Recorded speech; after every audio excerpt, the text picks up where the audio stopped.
Good morning! Welcome to 20 something. I am your host, Jennie Arado, and join me again as we navigate and figure out adulting life.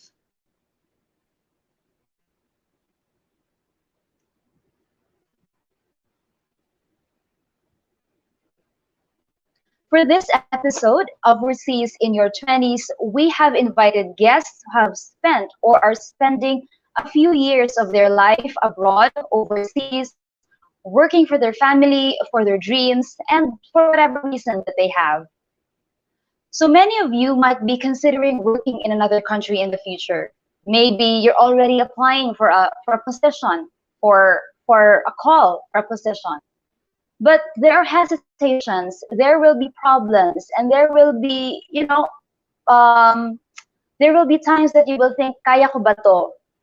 Will OFW life be fit for me? So these questions, these hesitations, and these doubts will be answered by our guests today.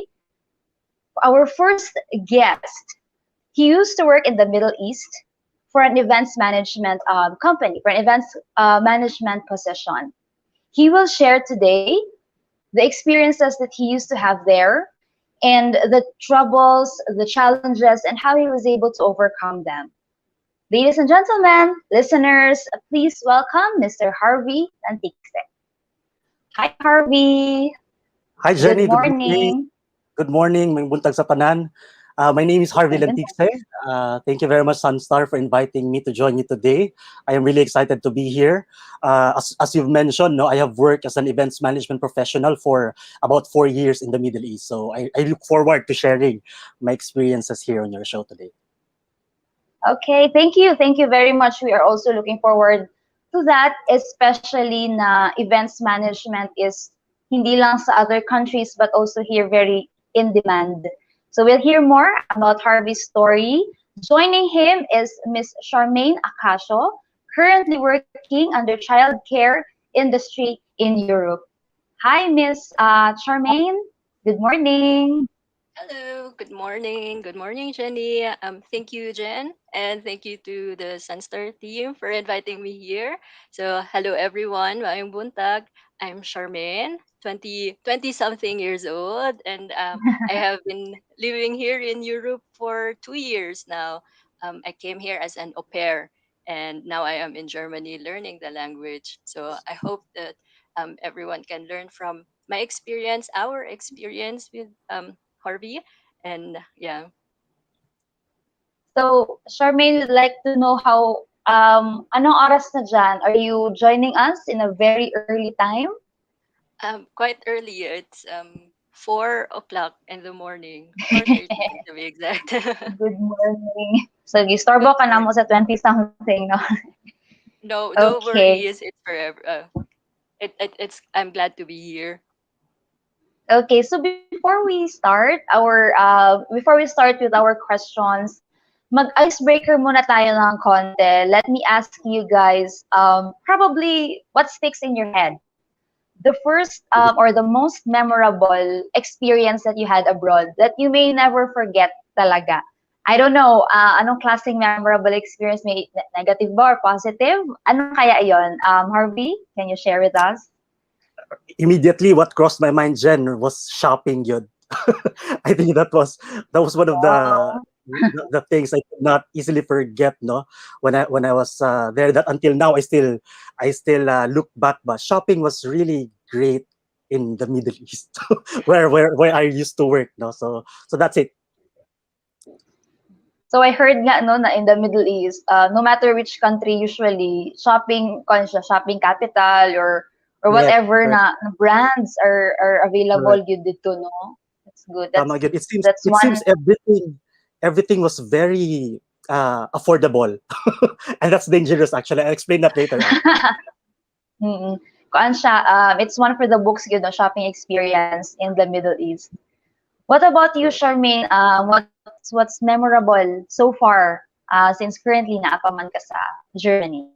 Yeah. So far, before this pandemic, memorable for me is when I arrived. Pag abot na ko diri um the paggawas na ko sa airplane, everything was like super big para sa akong mga tao, tangkad kaayo. I felt so small. And then afterwards, I thought, okay, continue. Sige naman ko travel before. And I initially thought like, okay, carry na ang transportation. But still, 1 month here, sige gihapon ko og kasaag. Ag. So, saag-saag gihapon.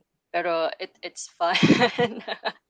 It's a So, learning. I've mm, learned a lot. so kung di ay gihapon siya, it's still an adjustment period. Even 1 month there, you think you can adjust na fully, but it's still an adjustment process, no? So, Ayo. okay, we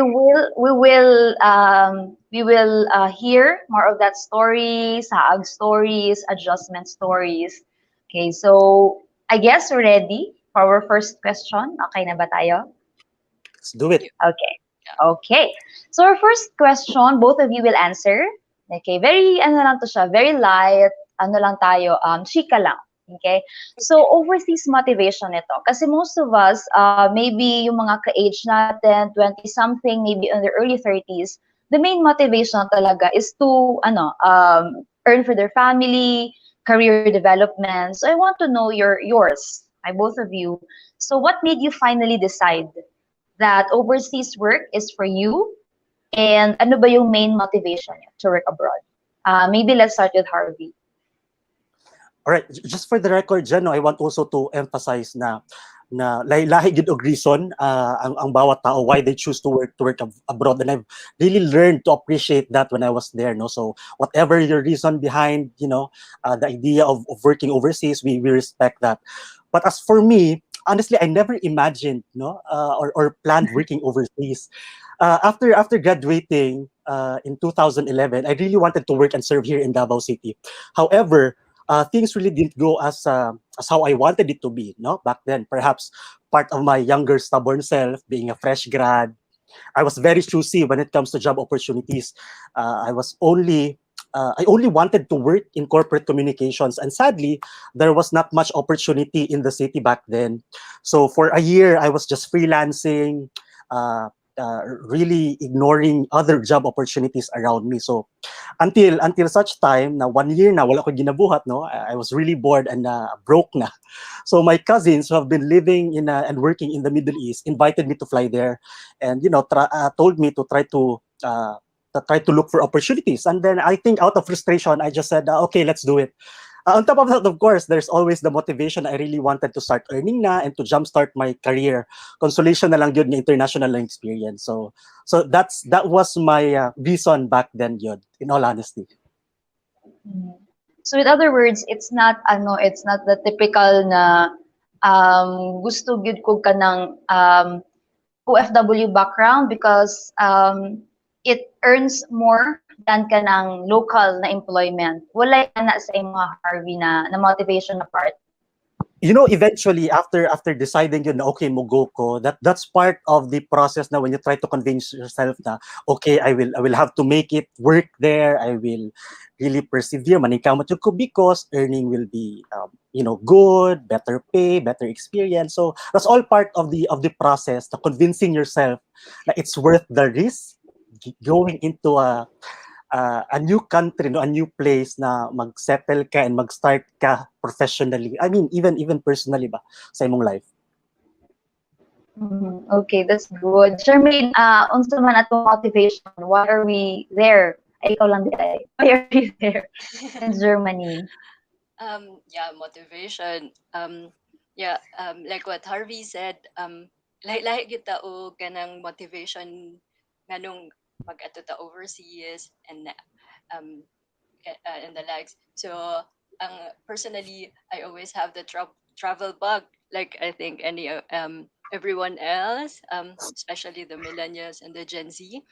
So, previously, before I went overseas, I worked for a project sa Ato Adra sa Mindanao, and it was to end at that time.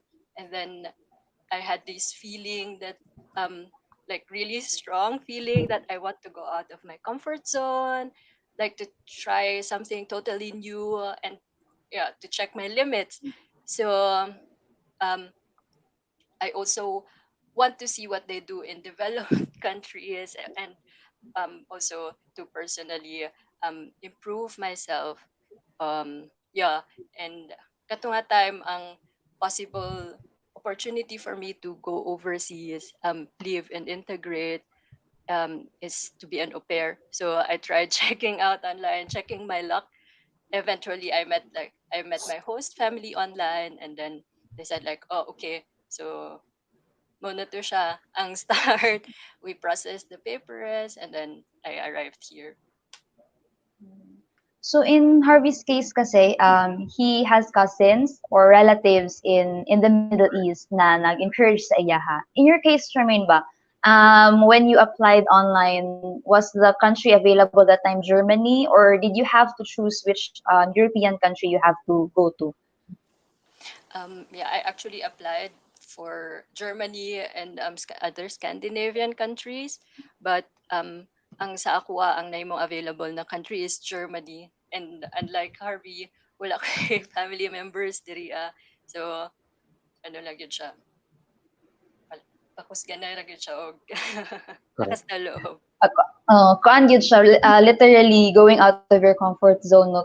Exactly. In all honesty, when I heard your story, first question pa lang, I can really say that millennials really have that ano no appetite for adventure Yeah. because kinsa man daw ang gusto mo mulayo sa family or just to say na sige na gusto na ko mag-earn, sige na gusto na ko mag really mag-work na ko ba, maging productive na ko. And it's not every day that you can see na when you say out of your comfort zone, it's literally the other side of the side of the world, 'di ba? So I can say na appetite for adventure talaga millennials, our age 20 something. That's So we're excited to hear more of your stories.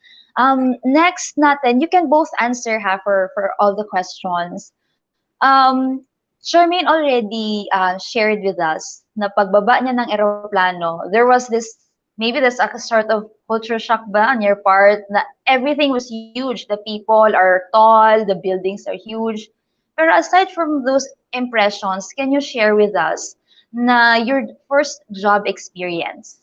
How was it? Well, was it similar to what you expected? Okay, or was it different? Kumbaga, expectation versus reality tayo. Charmaine, can yeah. you start sharing? Yeah. Job experience working abroad. Uh, I graduated. I had a degree, but it's a different field from childcare, so it's agribusiness. Yeah, but expectations. I guess I was lucky that my host family was an Asian European family, so I I did not have a hard time adjusting with the culture really, because the mom was Asian, and um, we had this bond together. So also she's very hands-on. She's a hands-on mom, and for me it did not felt like I was working at all. It was just like we were hanging out. Um, and yeah, the kids were also very lovely, so it was not difficult for me. Also, I expected that I knew everything about childcare, because sa ato as sa Philippines, we we try to take care of the little ones and together. And I thought I've learned enough already, but then when I came here, I guess it's the culture. And yeah, I was wrong in all sorts of way, I would say. So good thing there was someone patient enough to help me out. Mhm. So, Correct. before we ano, bakit how did you navigate your way through taking care, for example, of a child of a different race? Kasi nga you mentioned culture, di ba? So the way we were raised by our parents is, I'm expecting totally different from how they're raising children. So how was it like your first few months siguro? Marami bang palyam? Were the kids crying so much or ano ba? Kasi Oh, different naman yung mga bata. yeah, but definitely not. They were really lovely. The moment I arrived, they were like offering flowers from the garden, like hugging and showing me around the house, showing me their toys and all that. So it was not very hard at all. Also, they were 3 and 5, so they're just excited for like, oh, is there someone new? And yeah, Mm. so it So they was a nice weren't, ano experience. pa naman, infant 3 and 5. You No, came to three the and family 3 and 5 na sila. yeah, Okay. yeah. I was basically like a playmate for them, big sister. That's interesting experience. Harvey, how about you po na how was it like expectation versus reality kasi events management ka naman? Correct. I'd like to go back Jen, no, to what you said earlier na kitang mga millennials, no. That's really true kaniagi pug ko ano, we always have that huge appetite for risk. Now we felt na we can do everything ba no, na kaya na to tanan. And I think part of that, no, we really need to take risk responsibly kay regardless no willing kay ta mo take og risk overseas, kailangan gyud nato i-manage atong expectation.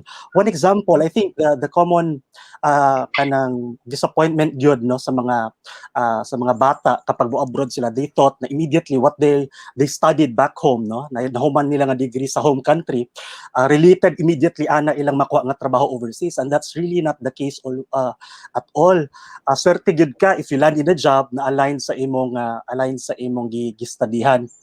So that's one of the things nga i-manage gyud nimong no ang imong expectation, regardless na willing kay ta to take on that adventure, but we need to be realistic about it. And honestly, uh, until now I'm really thankful no that I was able to get a job then that I really love doing, and that was in events management. So despite the pressure and the demands of the job, I was really enjoying every bit of the experience, and that made a positive impact yun on my well-being while I was there. Although one of the biggest things that was different from how I perceive it to be was the complexity of the events industry there. You know, back then, my only experience in organizing an event or a conference was school fair, small events diri sa city, and we just need to ensure nga mogana ang microphone, ang projector, etc. But when I got there, it was really overwhelming. Kay events management was massive, especially in the Middle East, no, where all the big gatherings, conventions happen. So it was very overwhelming. It turned out that proper events are really expensive. You know, the technology was world class. You have to be in your A game to execute your events flawlessly. So there was a lot of catching up from my end, no, when I started. So I like to point that out no the adjustment na part because both of you when you started there sa in your respective industries, you didn't have the say kanang experience talaga for it. Yeah, You were learning as you are employed, as you are working there, you are also learning at the same time. So parang go learn as you go, kumbaga. So Harvey, how was that for you? Because as you mentioned, the only experience that you had were small events here in the city or sa school. So how did it go for you? Were there huge adjustments? Paano yun sa'yo? very huge adjustment yun. Now get tay term nga tawag na Shakira gid kapag abot dito ba. You know, tama ka dyan, no? I think that's also one of the things na mali siguro mali lang na perception nato as fresh graduates. Now we think especially when you graduate with honors, you perform really well in school, now you have you're skillful enough to understand how it is working or how things go, especially outside the country.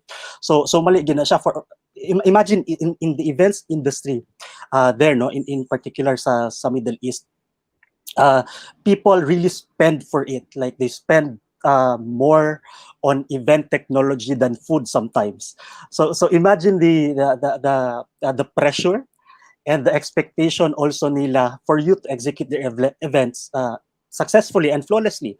While here, ang akong knowledge lang ato, basta kay ang speaker, makastorya ang tarong, di mo feedback ang microphone, ang presentation, okay. So pag abot yun ako dito, oh my God, layo aday sa akong kaagi. Oy, and somehow that experience siya, no? Really, that reality hit me hard ba? Na, kung baga zero gyud. That's why I really needed to work hard. And tama ka, it's it's a learning experience every single day until my last day there. Di gyud ka kasulti na you have all the knowledge and the skill already. Back to zero gyud ka when you go out of the country, unless solid na gyud imong work experience there sa home country na to. So it's really safe to say no na working overseas, working abroad with different people, different experiences humbles you down, especially if mo na imong Correct, first correct, real job na correct. kanang, as you mentioned, you think that you know everything na kay makahuman kog degree ana, and then you come to another country and realize na they don't need my degree here. Murag ana, no? So that's good to know. That's an interesting point to consider na whatever pride or whatever na among atong gina-keep inside of us when we work overseas, for some reason it will humble us down.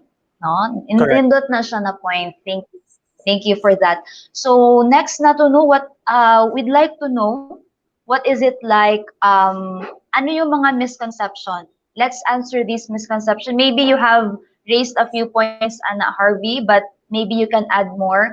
What is it about working abroad in your 20s that they don't tell you about? So ito maybe we have audience or listeners listening to us, tuning in to us right now. Maybe they learned about working abroad in their 20s to someone else. But kayo kasi na-experience nyo firsthand. Would you like to share yung mga misconception? Charmaine? Yeah, okay. So I'll start. Yeah, first initially when they say like, yeah, working or going to Europe for work. So naagid na sa ato ang sa back sa atong mind niya. Okay, free time, we get to go out, we get to travel, life would be easy, life would be like in the movies. So but in the end when I arrived here, no, it was also hard because you have to budget not just your time, you have to adjust to the culture, and you have to also budget your money. You earn you earn your money based on the cost of living here and everything. It's not like we earn money so we have like money to spend on other things, but it's basically just for to spend for our living here. So although I personally placed zero expectations when I arrived here, but I would also say like there is always this um uh like adjustment. Like adjustment is a really huge thing, I would say. So for me here, it's the language in the first place, so that as well. And also the difficult people. There will always be some people who will not adjust for you, who expects you to adjust for them. So I would say this is a two-way thing. um and yeah, and yeah, hard work. For us it's we always have this, okay, I'm Filipino, I work hard, but here you work harder than just working hard. And yeah, I would say that's some of the misconceptions I had when before I arrived here. Okay. So, you may or may not answer, pero were these misconceptions told to you by a few people that you know here in the Philippines? They think that you know you have a good life here because that's what I see for OFWs abroad saying na too much expectations ng friends or maybe relatives nila abroad for what they earn or for what their life is like sa abroad. Do you have a similar experience, Charmaine? Or wala Me naman? personally, wala naman. So I cannot relate to that. Mhm. That's good. So most of the misconceptions or that you experienced firsthand was about lang yung mga ano budgeting your time, that your life really there is not easy as in the movies, sabi Yeah, mo nga. exactly. Correct. So basin mag-imagine atong mga friends that you're in Europe, so nagakuan lang ka, nagalaag lang ka sa snow or nagakuan lang ka sa ansa ba Instagram, mo dira? Sa Instagram. Instagram lang ka by the by the bridge or unsa ba, Mm, 'di ba? yeah, So that's good to know na life anywhere is not really that simple. yeah. So Harvey, do you have anything to share about that also?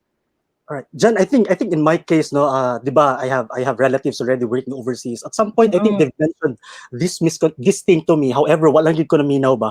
So the biggest misconception jud nako, I really thought money was easy overseas. Okay, Mm. uh, uh, uh, okay. The value of money that you earn overseas when you spend it here sa Pilipinas, the value is higher, of course, right? So UAE dirhams back then was, I think, around 11 to 14 pesos per 1 dirham. So it's really good, no? But if you spend it overseas, as mentioned by Charmaine, with a high cost of living, it's the same, right? If you get lucky and with the right determination and hard work, you'll be able to get a job that offers a generous salary package, way above minimum with good benefits, and that's possible. A lot of our kababayans were able to experience that, no? And thankfully, kahit paano na experience pud ko na. However, the challenge lang talaga with that perception na easy money and being in your 20s was how to be thrifty, especially when you're young. Imagine it was my first international stint. Pay was good. I was living in one of the most amazing tourist destinations in the world, and shopping was great, as mentioned earlier. So I was really living the life. Imagine that I was just spending, and then one day mo sulti na lang ka na asa naman to na akong sweldo. So and it's not easy, yun. We thought life is fabulous there. Don't be, I think mo nang ginasulti gid nako sa mga friends nako na magsigig sulti ba na hayahay na kay kadira. Don't be deceived sa mga posts sa IG, because sometimes that's just coping mechanism for us ba na okay, we're okay here. But honestly, behind those photos, Instagrammable photos, is someone naglisod sa kinabuhi overseas yun, despite the risk for appetite and adventure. Mm. Okay. So that's good to know, no, na Instagram, Facebook photos are really deceiving wherever you are in the world. Tinood yun na Exactly. siya, no? So Because I did I that, I also did that like, also. I did that yes, also, like kanang labinag, you want to show people that you're doing okay because you're there already. You need to show them that I'm doing well here. I'm okay. Don't have to worry. But I that's just a agree. I facade agree. of all. I think that may not be true to everyone, no. But in most cases, that's the reality for an coping OFW. mechanism. Correct. Okay. So it's good to also point out kasi this is of course 20 something, the audience are expected to be in their 20s and early 30s. So when you're abroad na kanang papa na siguro, no, kung naminaw na mga listeners that their fathers used to be OFWs in their 40s and their 50s, it's different siguro the case with you guys in your 20s kayo nag-abroad, because as you mentioned, Harvey, you think you're living the life. So wala pa kay anak, wala pa kay family na kanang direct family na ginabuhi nimo. So you just want to go shopping, you just want to enjoy life, and you Correct. feel like you earn it by you, like maybe the universe owes you because you work really hard, marag ana siguro. Correct. We In deserve in it. Deserve it always. comparison to we deserve it, marag ana ang mentality ba.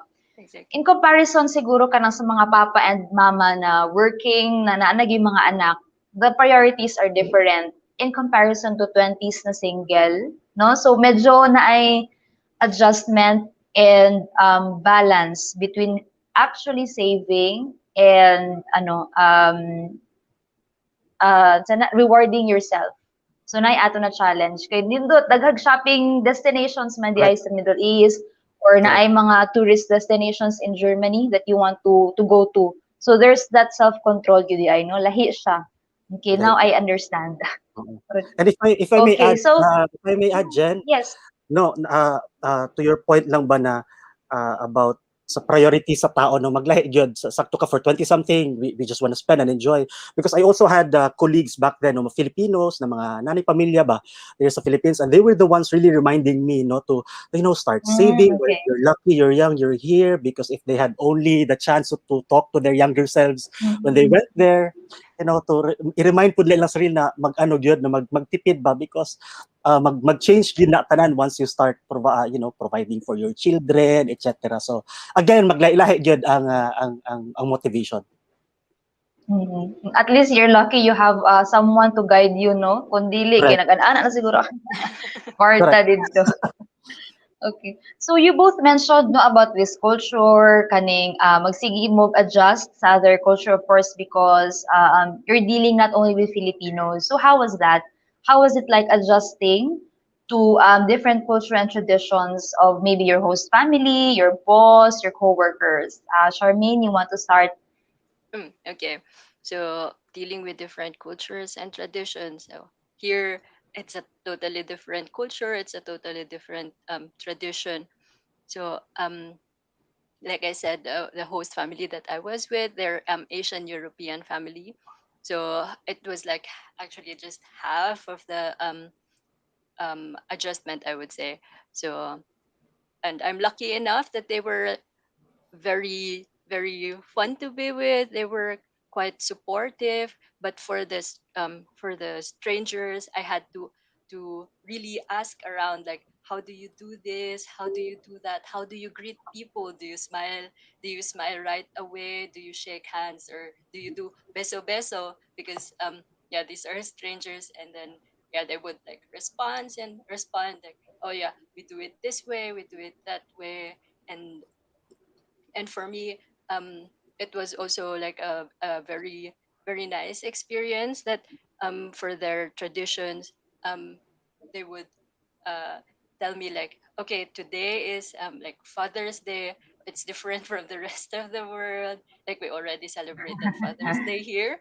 So and they would say like, Germany is like a very uh, like religious country. Like we follow everything based on how the Bible did it. But for most of for most they're we cannot see that much that they're really practicing their religion. So but yeah, I would say like I was lucky enough with my family that um I did not have this culture, like huge culture shock. So, pwede mo ma-share sa amin, for example, Father's Day, how do they celebrate it differently versus tayo dito sa Philippines, for example? Ano yung kaibahan? Yeah, it was I think 13th of May.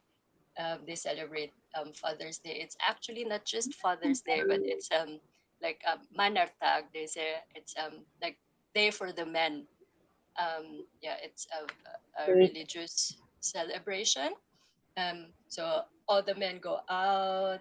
They bring their wagons with them, beers inside, loud music. They go to the forest, play football, and um yeah, like do manly things.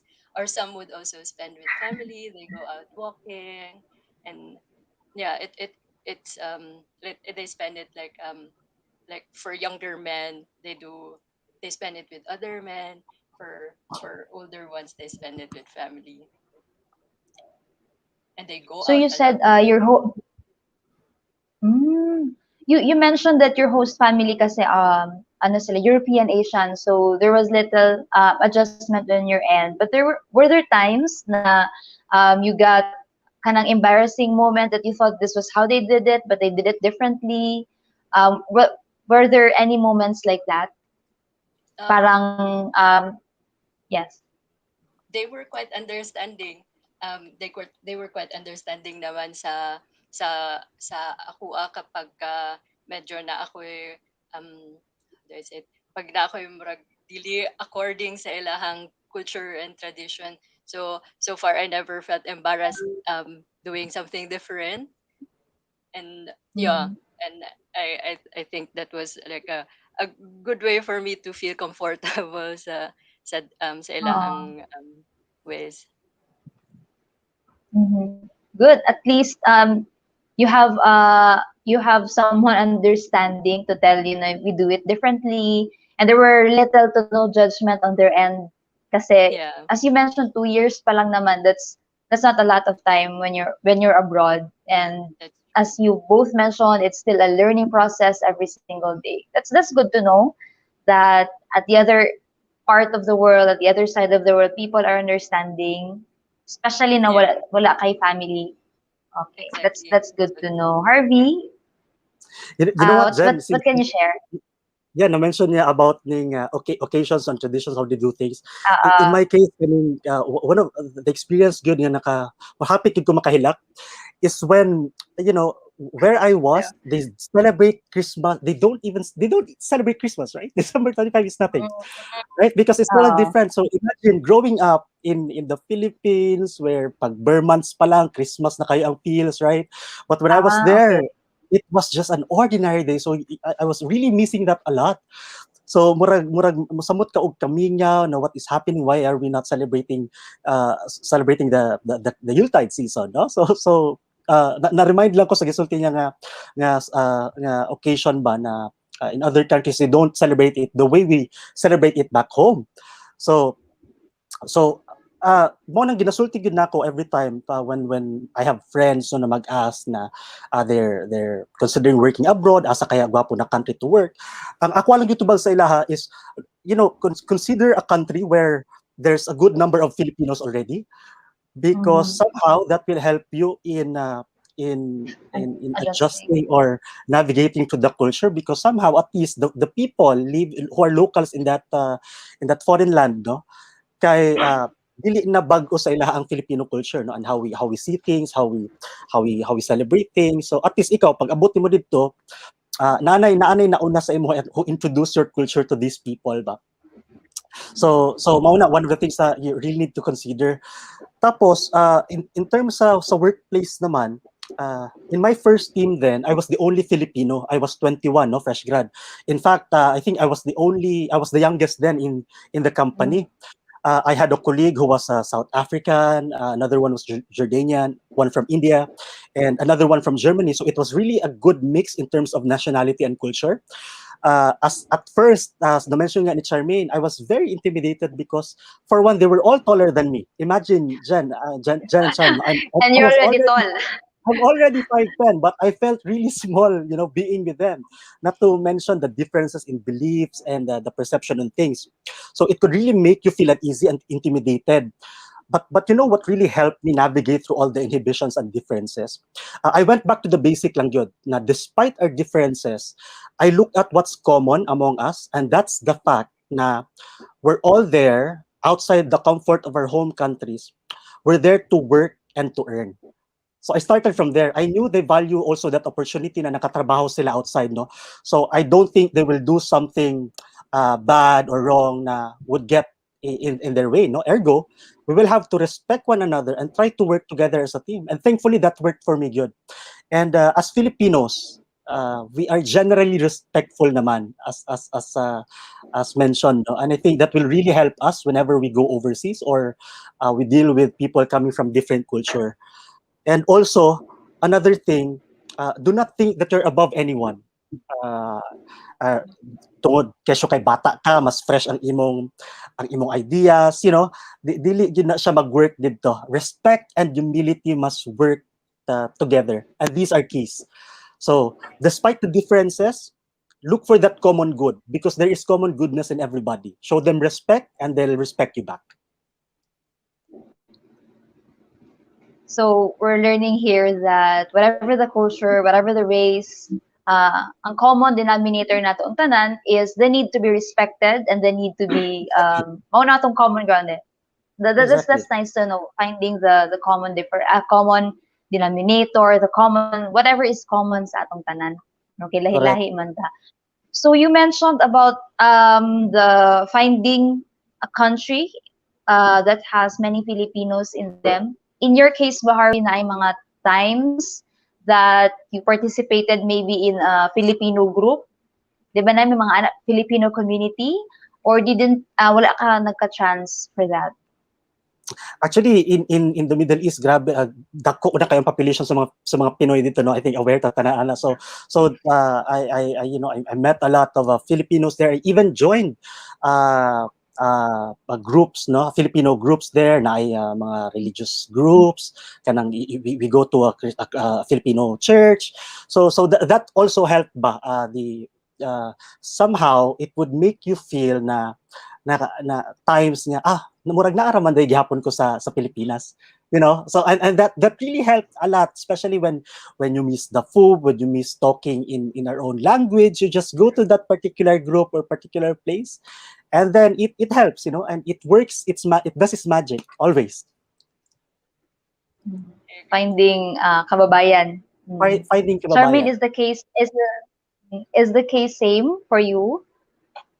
Yeah, it's the same case for me, but it was after 6 months before I started looking for like Filipino connections here in my city. And also the sad part is there are not much of us. It's a big city, but there are just around 100 Filipinos.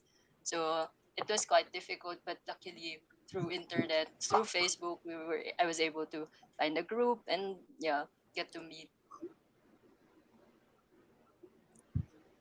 Important ng support group. I think that's one of the things that you need to find when you uh, move overseas, no? Especially if you don't have relatives or kana makipagsapalaran gid ka ba. No, always find that group na you can talk to comfortably.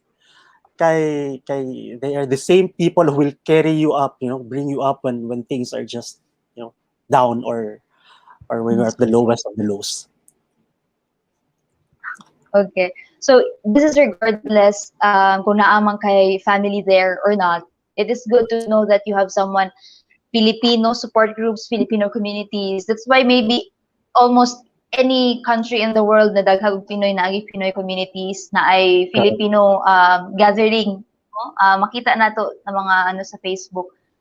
They have Filipino communities, nagatapok sila. Yes, you're right ka ng mga religious na mga events, Christmas, no?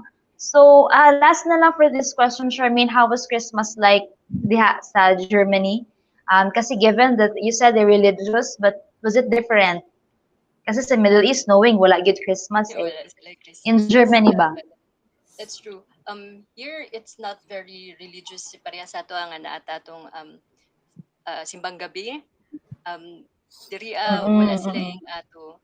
And also like before Christmas Eve na ay pamisa, wala ang ilaha diri is on the 24th of December magtapok ang tanan, um, i-prepare ang gifts tungkol sa Christmas tree, moabot si Santa, na sila yung physical Santa Claus. Manuktok siya, and na siya Umabot si iyahang Santa mga Claus.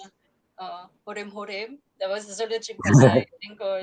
And the kids, before they get their gifts, dapat either mag-ingon sila og tula or magkanta sila.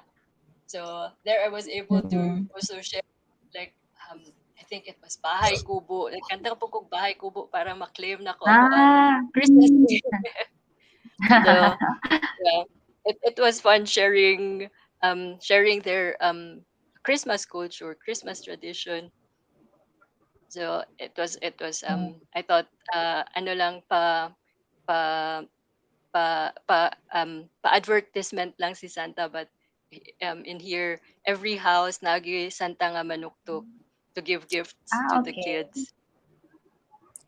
So, Jennie, sorry. ana gyud kay yes, go lang. Quickly lang, as we're talking about Christmas, gusto lang ako i-clarify, no? In the Middle East, no, they're starting to acknowledge the Christmas season, no? I think to clarify lang, no, actually, since there's a good number of Christians there, especially Filipinos, no, so kahit paano nag-decorate, you know, we try to celebrate the season, but lahi ra gyud manggod because in the Philippines, Burman magsugod gani yung Hero Jose Marichan, etc. There's a lot That's true. of fun. Number one, Correct. So that's what I meant when, you know, it's different. And perhaps the practice on how you celebrate it, lahi ra gyud kaayo. Maybe because the Filipinos put so much effort in everything, every little detail. Pagkaon, Christmas, decorations, Christmas. Correct. So every nitty-gritty sa Christmas as a whole has been poured with so much effort. No, Filipino jud kayo. So maski simbang gabi na pagkaon, di ba? So Right. it's really different. So I I can only imagine being exposed to different cultures, different people celebrating celebrations in a different way can be, I don't know, maybe overwhelming to the point of homesickness. So maybe naka-answer na mo through support groups, you were able to overcome homesickness in one way or another. Pero are there any other ways that you cope with homesickness while you're there abroad, during your stay there abroad? How do you deal with homesickness, Harvey? I was just keeping myself busy, Jen. That's also one of the misconceptions ba? Because I thought, I was young, adventurous, na dili ka ma-homesick because you're especially when you're outgoing, but when you're there at some point, homesickness will really hit you and it will hit you hard. No? So I was keeping myself busy, and working in the events industry was pretty hectic, thankfully. So it helped, no? And I was really trying to avoid a moment na I would just sit in my living room and stare at the wall, because that's when you start reminiscing the life back home. And I was thankful because during our time, technology was already there, no? We could just video chat and all, but there are times na even Skyping or FaceTiming did not help at all. One particular instance, especially when you get sick, I think dira gid ko makasulti nga gusto na ko muuli kanang that was the lowest of the lows for me gyud. When imagine you're already suffering from a cold or fever, but when you get home, you need to get up, you need to take care of yourself, especially when you live alone. You cook food, ikaw pa mo palit sa imong tambal, because no one else is going to do that for you. Fine, usahay na kay roommates, but these people are also busy, no? So that's one of the moments na makasultigid ka na unta one ride lang makauli na ka. And especially for us, ako personally langi gid baya ta magsakit ka nang we want to be alagaan ba, no? So those are the instances gyud nga grabe makaigo ang homesickness.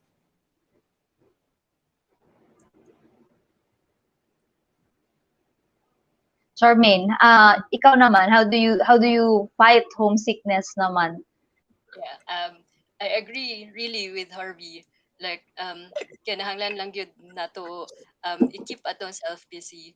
Personally, sa first 6 months na ako sa diri sa Germany, um, wala na ako na-experience ang homesickness. But then when I learned that Mm. my grandpa died, that's where it started. Mm. And like what Harvey said, when it hits you hard. So from time to time, anywhere, anytime, I I I would suddenly feel homesick. So what I do is just I stop, absorb the feeling, and then like say a little prayer, and then just wish like, oh, how they're doing. And then afterwards, when I get the time, I would like send them a message saying like, how are you doing? And like when I dream about them, I tell them everything.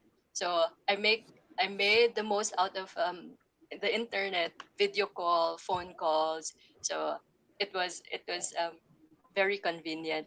Also, having Filipino connections, like we've mentioned earlier, it really helps a lot, especially if we miss the food, if we miss the language, the culture.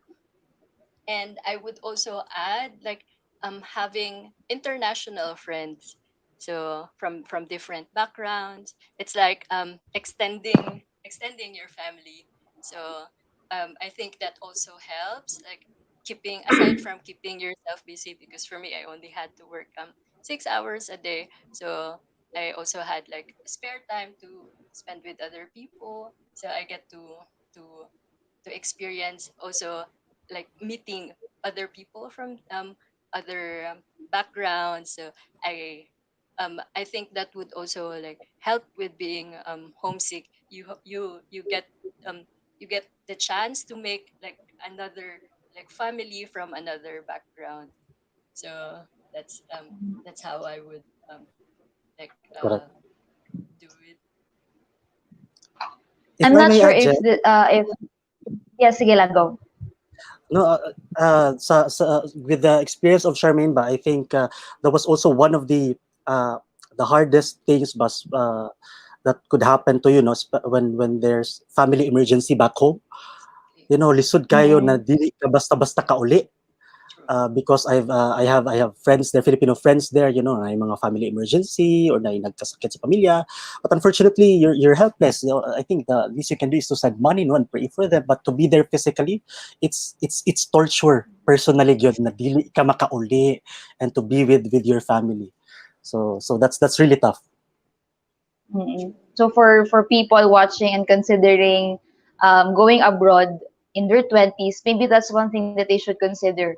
No, dili man ta gusto mag-isip og kanang dautan, negative thinking, gusto nato maayo atong family all the time, but it helps to also consider what if you're abroad and something bad happens to your family and dili ka kauli dayon. So will you be able to handle that pain, or will you be able to handle that panic, anxiety nimo? So maybe that's also good to consider, no, aside from the fact that will you be able to fend for yourself when you're sick, no? So it's important to also consider kay daghan tag mga maybe friends already considering going abroad.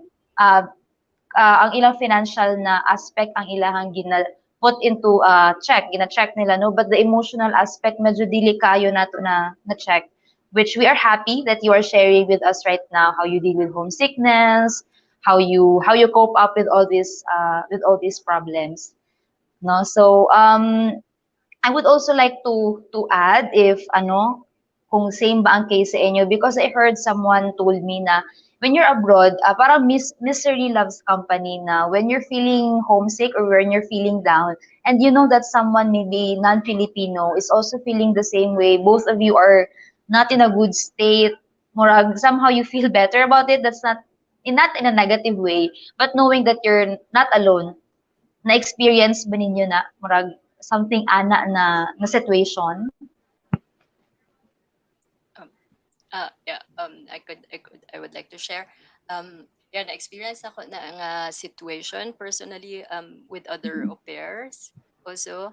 So, there is a city, sa ako ang language class, other than na ako'y kauban nga au pair, and we would, she's from Russia, and we would like talk about what we missed in our country. So, that's how we cope Hmm. with homesickness. So, we just share what we miss about our country, um and then eventually just start meeting up and yeah, hanging out. Correct. I think Jen, instances like That's that. that I yes, sige. Yeah, sorry. I think instances like that, no, somehow assures lang us ba when you're overseas na it's okay not to be okay, because di lang man ikaw ang Mm. naglisod. Everyone, as mentioned earlier, no, ako personally, I look at the common ground na tanan mi dito nang abroad, tanan mi ni gawa sa among comfort sa among home country. So dili lang ako ang gimingaw sa akong pamilya, I'm not the only one who's feeling all the anxiety and the frustration. So somehow dili kay you wish other people na would be miserable also, no, but you're correct. Somehow it's just a validation. It's okay not to be okay, and then that you can open up and you can talk to other people about it, and it helps. Mm. Mhm. So I can imagine that when you accept that it's okay not to be okay, there's this point in your life na kana productive na ka. Kumbaga dili na ta magsigig drama kay tanan man ta going through this. So we become productive with career wise, no? So that's also important na I like what Charmaine said kanina, when she feels homesick, ina-absorb niya ang feeling at first, then proceed with whatever she needs to do. So, dili nimo siya siguro i-deny that you're homesick, maybe take it in and get a support group, and then be productive. Remember why you're there in the first place. Maybe that's what I'm personally getting from what you're sharing. I would also That's like to Thank you add for that that. So, now that emotional we've talked about, yes, Charmaine, no ah, problem. yeah, like emotional resilience is also like a good thing to think about, consider before going overseas. Yeah, and I would also say like um how do you call it, like emotional multitasking, like you Mm. I personally experienced it, like crying while eating dinner because I feel homesick, I don't know what to do next, like your plans for the future when it hits you being sometimes when alone. So I think it's a really important thing to assess your emotional stability first Correct. before leaving the country. Emotional pa naman kayo ta. True. Oh, kanang kuan kayo ta, very in touch with our emotion, in touch with our Correct. feelings kahit ang mga Filipinos, no? Especially that yun nga in their 20s, so na tay mga quarter life crisis siguro na nagakuan diha, di ba? So na mga doubts, tama ba ni akong gihimo, mga ana na mga crisis, quarter life crisis ba. So speaking of plans for the future, we know Harvey is already in the Philippines. We'd like to know, do you have plans of going abroad? What's your settling down plans career-wise ba, Harvey?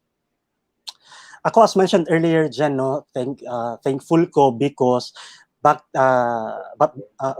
then, uh, in my case, dili gyud ingon nga mga kailangan jud ko mga broad kay wala gyud opportunity dire, no, but so kay ilahi lagi, so thankful ko nga ana akong case and I was able to just come home after when my contract ended.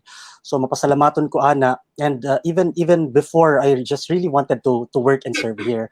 Nevertheless, I'm really grateful for the opportunity to have worked abroad because again, the learning was so rich. It made you it really made me a better person, no, and how you see things, and how you handle people, and how you deal with your career.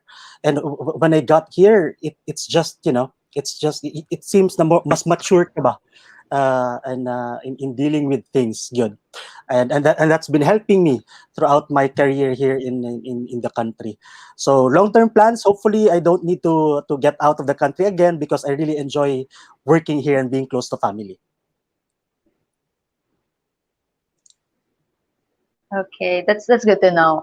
Charmaine, any settling down plans career-wise? Magtatagal ba sa Germany or any other countries that you're considering? Mm, yeah, I'm on a different path than Harvey, I would say. So at the moment, it's quite difficult to say if I w- yeah, to hop around, I would say. But I've seen like the advantage and the disadvantages um of living overseas, and um at the moment I do plan on staying here, um maybe a little Mhm. bit longer, and but hopefully I am quite hoping that I would uh, intend to study further, or given a chance, and to work on the same field as my bachelor's, the one that I got back home. So yeah, that's my career the plans for now. Okay, we are hoping that whatever it is that your heart desire career-wise, God will be able to provide for you. Okay, so now we proceed to our live audience questions. We have questions from our FB listeners kasi naka-stream tayo live. First question, this is from Mr. RJ Lumawag. What were your biggest fear working abroad? Maybe Harvey can share. On top of my head, and it is still true today, no, if I go there, it's really losing your job. I think that's just Mm, it. That's a constant, especially in my case, no. Our work visa, our residence visa is coterminous with our work visa.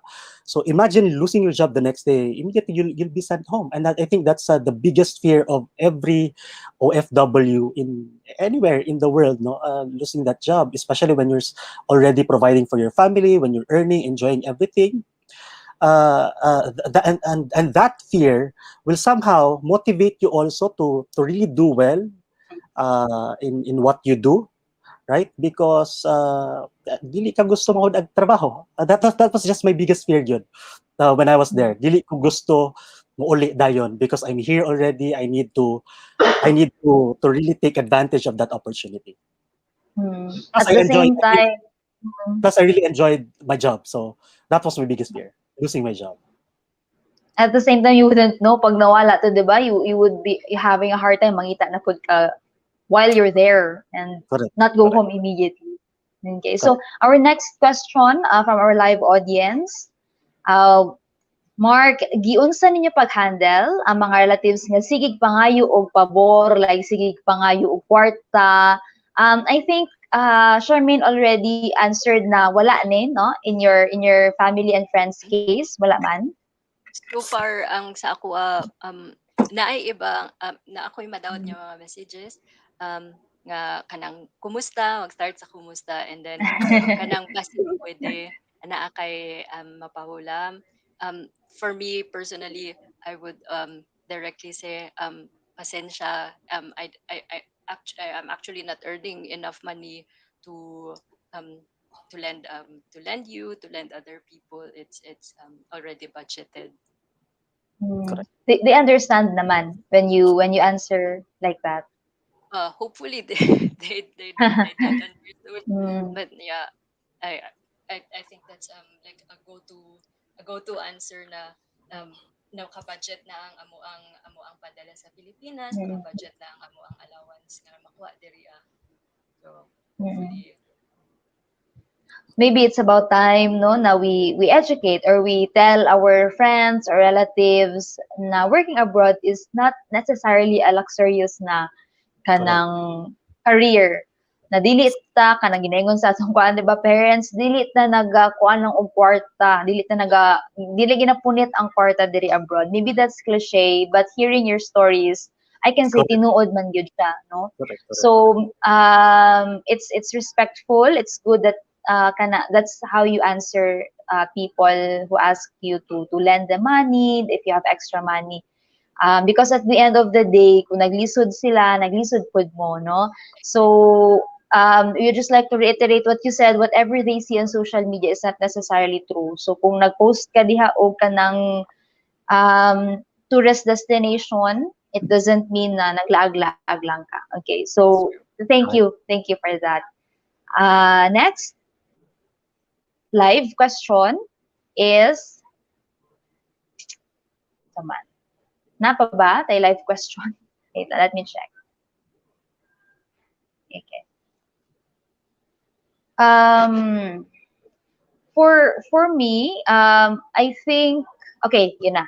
Si Mr. Venir Revuelta, were there any instances which made you want to give up working overseas, and how did you overcome it? So maybe both of you can answer this. Ano yung turning point that you said, dili na gid ko, muli na ko, something like that, and how were you able to overcome it? Harvey, you want to go first?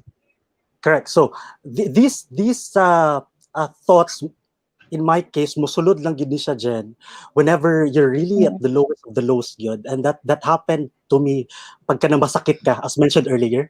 Whenever mm, I'm sick, that's really the time na gusto na gid ka mo give up.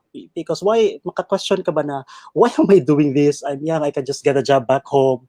Why am I doing this to myself? Sacrificing here na pwede naman ko manarbaho dito. These instances gyud nga will, if dili ka strong enough, it will really break you. And how did I cope up mm. with that? Uh, I just go back to my why, no? I-remind lang na ako always akong sarili nga naman ko nang abroad, because I want to jumpstart my career. I want to start saving. I need to understand my goal. I remind myself always of my goal nga no ko nang abroad. So mao na that kept me moving forward yun, despite the fact nga murag gusto na gyud ka mo sakay plano pa uli. Okay. Charmaine? Yeah, Unsa I man have ang sa this imo, ha? ako same process pod with Harvey, like kanang mamingaw ka katong time nga sige og linog sa atua, Hmm. katong namatay ako ang lolo, ang ato na mga experiences na ang hala kaulion ko balay kay kinahanglan ko nila unsaon kung naana po'y mahitabo ana. So but then again, kato balik sa why ngano ka nag-abroad. O so naa po tong muli ko sa atua sa Pilipinas, naa ba ko'y maikatabang, wala ko'y trabaho Hmm. sukod sa uno.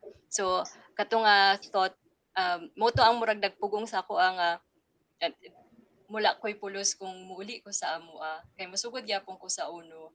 Murag dungag lang siya nga pabugat sa amoa sa pamilya, naalagi Mm-mm. ka physically but you cannot really help out through other means. So kato siya nga Mm. thought. So, what kept you from leaving Germany and going back home is really na muli ko, wala mo ko trabaho dito. Exactly. So, what I'm getting is you staying there despite na namatay mong lolo, there were family emergencies, is the fact that you're already helping na distansya ka, that you're abroad. That's already help enough. Yeah. Okay, that could be painful, but that's practical, no? Wala Yeah. wala tayong mahimo ana Financial usually. wise as well. Plane ticket pa Mm. lang Mm. mahurot na yung ang savings. No? Mm. Okay. Next, online question, live FB question from Julia Descalzo. What are the things you discovered overseas that you wished Filipinos could also experience in the Philippines? Kani, maybe Harvey would say shopping, pero let's find out. Unsa man, Harvey? You know what? World-class transportation service, gid. Hmm. Public transportation. Dito gid ko na amaze na Hmm. whenever every time na mauli ko before and even until now, no, makasulti ka unta inani pod ka advance ang atong public transport diri sa tuwa because it's everything is just their system in everything. It's very convenient and it helps the economy. Maayo gid kayo. So if there's one thing I really wish na we could also copy the sooner or later, God willing, the transportation system in the Middle East, makuha po nato dire. Mm-mm, mm-mm. So it makes life more convenient unta for Correct. Filipinos to also experience. In Germany, Charmaine, ang sinaan na you wish Filipinos would also have.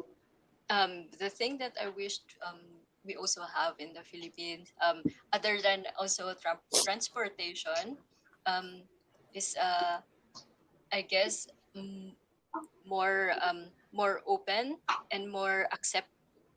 Yeah, it's not really on the physicalities of the country, but um on the on our on our own how to, kanang sa ato ang pamatasan unta, although I'm not dili na ko ginatanan but kanang more on Mm-mm. accepting, more confident sa atua to express our emotions, to kay diri ang mga tao very straightforward sila when it comes to saying their ideas or to say their thoughts.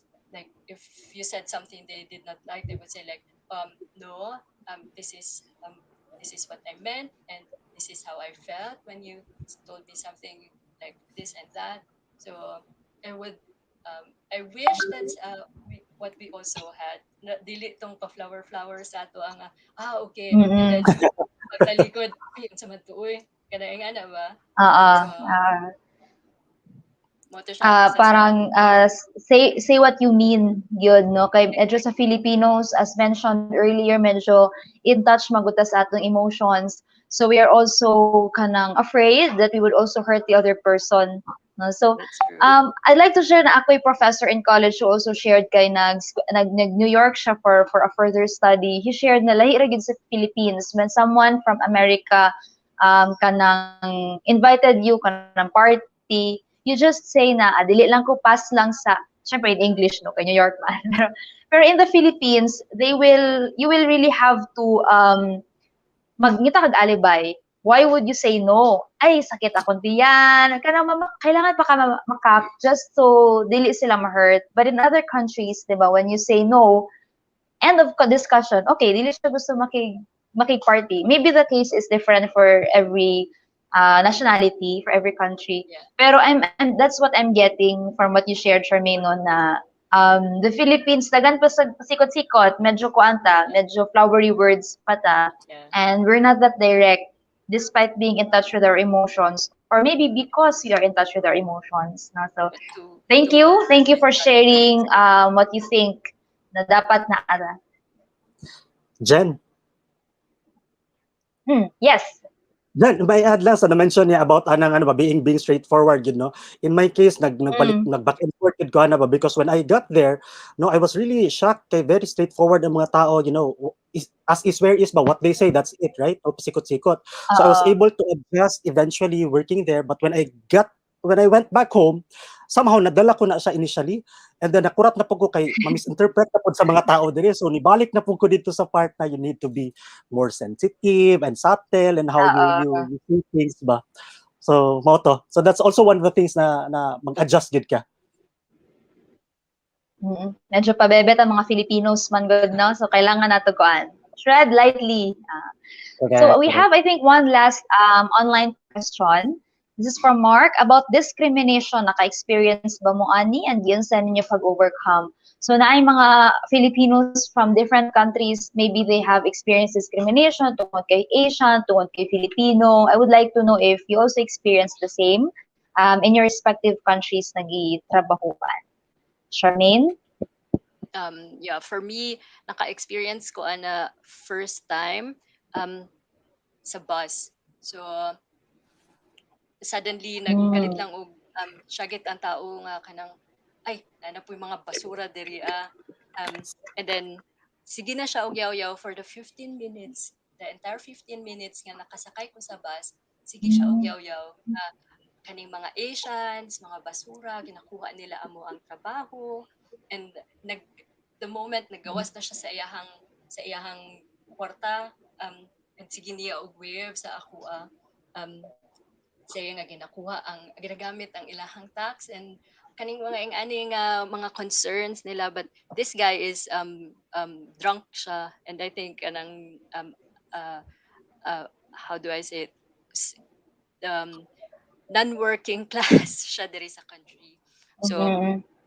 Mhm. yeah, It doesn't it represent the was whole population. exactly.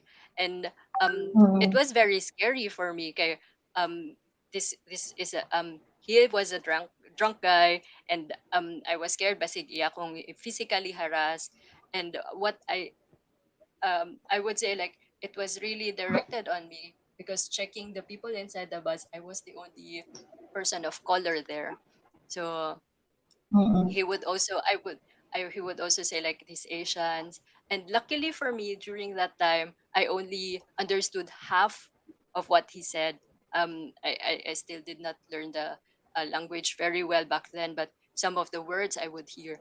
And then what I did, I transferred seats closer to the bus driver just so in case whatever happens, there's this bus driver who can report whatever.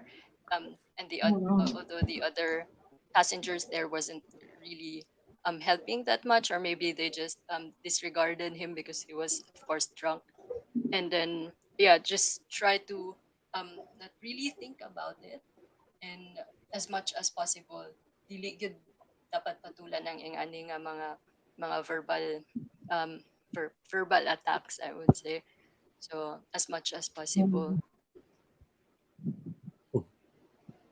Maybe don't let it get to you pud kayo no because emotionally na pud siya impact if you let That's it true. don't beat yourself up pud kaayo because maybe kato nga drunk siya and it's not your fault naman. I That's would true. Harvey, do you have the same experience being discriminated for being Southeast Asian? Thankfully no wala ko niabot sa point pod nga I Mm. mean that's a sad experience no ni Charm no. Thankfully wa pod ko niagi gyud og kanang verbal abuse or physical harassment ba because of who I am or where I'm from.